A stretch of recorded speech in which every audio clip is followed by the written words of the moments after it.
안녕하세요. 개요병원 진료원장 손인기입니다. 오늘은 신경안정제에 대한 얘기를 해보겠습니다.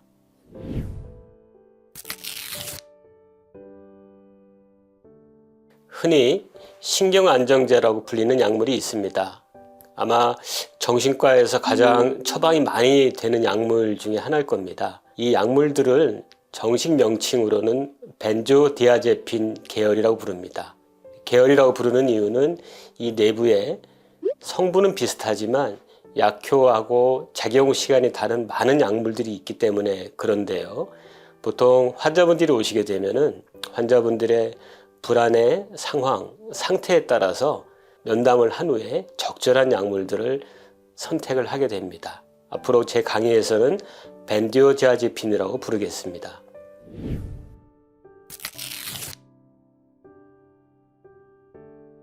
제 진료실에 방문하시는 환자분들께서 특히 신경안정제, 벤조디아제핀에 대한 걱정을 많이 하시는 분들이 많고 질문도 많이 하십니다. 그래서 제가 이렇게 설명을 해도 사실 잘 좀 이해하시기가 어려운 좀 그런 부분들이 있거든요. 그래서 제가 오늘은 우리가 흔하게 경험하는 허리를 삐는 현상에 대해서 비유를 들어서 한번 설명을 해보겠습니다.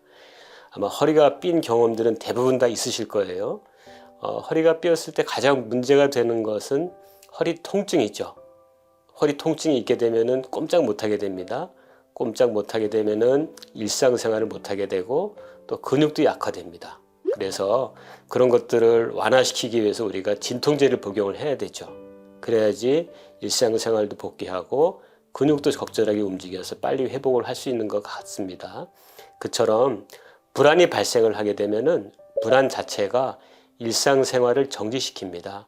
그리고 공황처럼 극심한 불안이 나타나는 경우에는 예를 들어서 버스 안에서 공황이 나타나게 되면은 그런 분들은 다음에 버스 타는 것을 두려워하게 됩니다. 일상생활이 파괴되는 것이죠.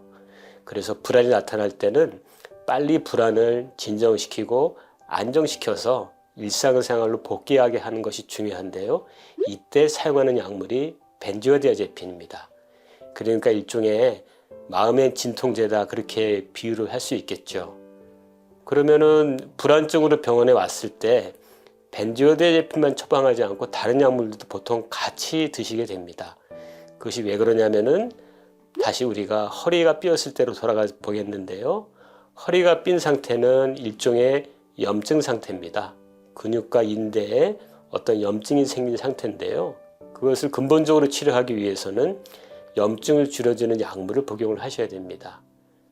마찬가지로 불안증이 왔을 때에도 뇌에 어떤 변화가 생기게 되는데요.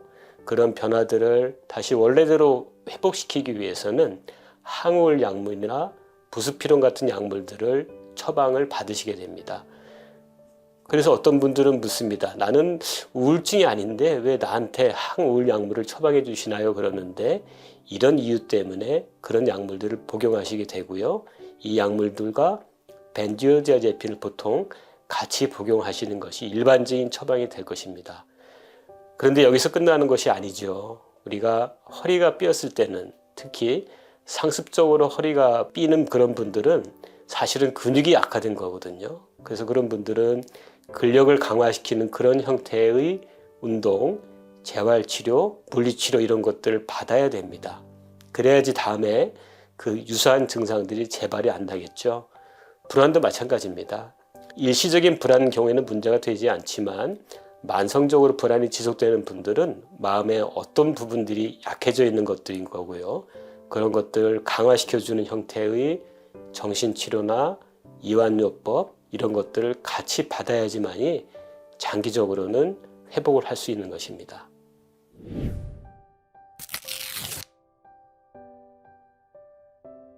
오늘 말씀드리려고 하는 부분은 사실은 신경안정제, 그러니까 벤조디아제핀을 과연 끊을 수 있는가에 대한 얘기입니다. 제가 오늘 이 주제를 가지고 온 이유는 저한테 외래를 다니시다가 한동안 안 오시다가 갑자기 나타나십니다. 그러면서 하시는 말씀이 이제 좀 좋아진 것 같아서 지난번에 지어간 약을 다 먹고 나서 끊었더니 병이 다시 재발했다. 너무 고생했다 그러면서 오시는 경우가 많거든요. 근데 사실은 그 경우에는 병이 재발한 걸 수도 있지만 열의 아홉은 금단 증상으로 고생한 것입니다. 그래서 금단 증상이 어떤 것인지를 잘 들어보시고요. 이해하시는 것이 필요할 것 같습니다. 먼저 금단 증상에 대해서 말씀드리기 전에 벤디오디아제핀의 효과에 대해서 이해를 하셔야 되는데요. 벤디오디아제핀 효과는 크게 5가지 정도가 있겠습니다. 첫 번째로 불안을 치료하고요. 진정 수면 효과가 있고요. 근육을 이완시키고 경련을 예방해 주고요. 부작용이지만 기억을 잃게 만든 효과도 있습니다. 금단 증상은 이와 정반대다 생각하시면 됩니다. 약을 갑작스럽게 중단하게 되면은 불안이 나타나거나 심하게 되면 공황과 우울이 나타나고요. 불면과 악몽이 나타나고 근육이 경련이 되거나 긴장이 되고요. 머리 쪽의 근육이 긴장되면은 두통이 생기고 눈 쪽의 근육이 긴장되면은 복시가 생기게 됩니다. 그리고 경련이 나타날 수 있겠고요. 침입기억과 같은 현상이 생길 수 있는데 침입기억이라는 것은 아무런 의미도 없는 옛날 기억이 갑자기 머릿속에 떠오르는 그런 것입니다. 그러니까 일종의 기억 상실과 반대로 과다 기억 상태가 되는 거라고 그럴 수 있겠죠. 그 다음에 감각이 가민해져서 눈이 부시고 소리에 민감해지고 피부 밑에서 무엇인가 기어가는 것 같은 그런 이상한 벌레 기어가는 느낌 같은 것들을 호소하시는 분들도 있습니다. 이 모두가 금단 증상의 일종입니다. 그 다음에 해리 증상으로서 비현실감을 경험하시는 분들도 있고요. 균형 감각에 이상이 생겨서 어지러움증을 호소하시는 분들도 있고 위장관 증상으로서 변비와 설사를 호소하시는 분들도 있습니다.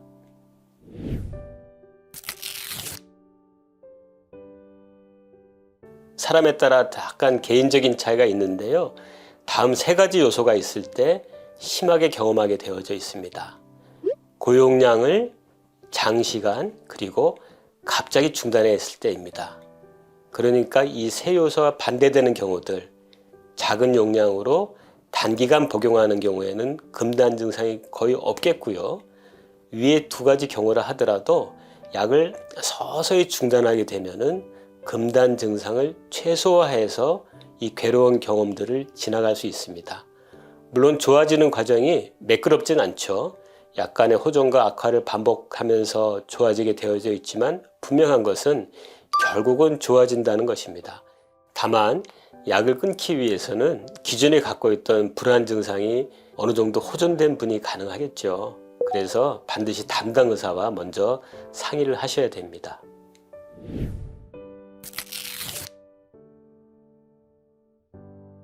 그러면은 벤조디아제핀을 중단하는 과정에 대해서 정리를 해보겠습니다. 의사의 도움을 받으면은 그리고 적절한 중단 원칙을 지키면은 약을 끊을 수 있습니다. 다만 그런 과정들에 있어서 어디까지나 본인의 선택에 따라야 합니다. 왜냐하면은 어떤 경우는 가족들이 더 나서서 약을 그만 먹으라고 하시는 경우들도 있거든요. 저는 절대 옳지 않다고 생각합니다.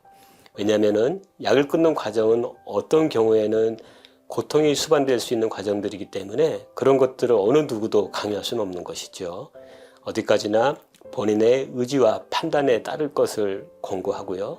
금단 과정에서 나타나는 그러한 현상들은 내가 고통으로 받아들일 것이 아니고 내 몸이 약에서부터 벗어나고 있구나, 회복하고 있구나 라는 회복의 신호로 받아들이는 그런 긍정적인 마음이 필요할 것 같습니다.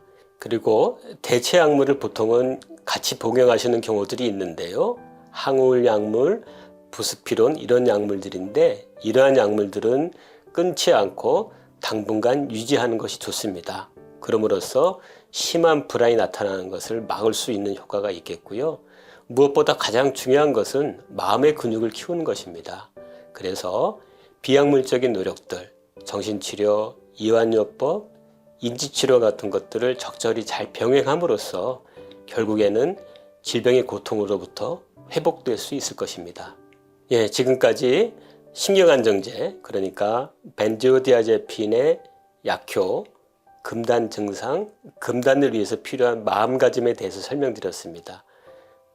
약을 끊고자 하시는 분들은 반드시 담당 의사와 먼저 상의하시고 나서 그 과정들을 진행하시길 바라겠습니다. 지금까지 개요병원 진료원장 손인기였습니다. 감사합니다.